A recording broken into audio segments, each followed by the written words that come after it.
Marami ang nag-react na napaka-unfair sa lahat ng Big Four ang ginawa nila kay Kulit sa huling linggo ng Pinoy Big Brother Gen 11.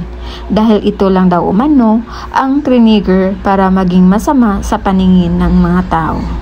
Hindi nga ito binigyan ng task, pero marami naman ang mga fake information na pinalaganap sa kanya.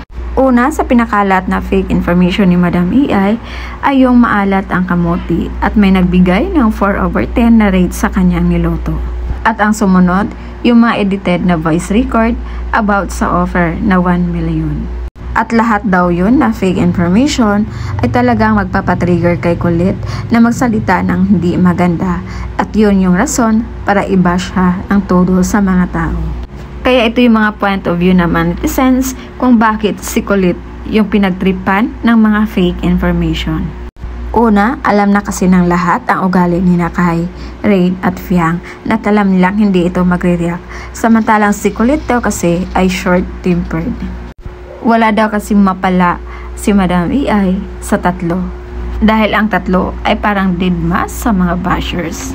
Halimbawa na lang sa binigay na 100 seconds si Madam AI sa kanila para pag-isipan yung sinabing itapon at sirain ang flag ni Kulit. Pero hindi yun yung ginawa ng tatlo, naisipan pa nilang magluto. At nagtsikahan pa nga, hindi talaga nila inisip na matapos na yung 100 seconds na yun. At ang pangalawa, dahil siguro alam ni Madam AI na may anger issue si Kulit. But unfortunately, napakalaking advantage pala ito kay Kulit dahil naging kalmado o nanatiling kalma si Kulit sa kabila ng fake news na pinaabot sa kanya. Naging positibo pa rin siya sa kabila ng sinasabi ng tatlo sa kanya. Kaya ang nangyari, hindi na pangbabash ang natanggap ni Kulit kundi paghanga na sa mga netizens.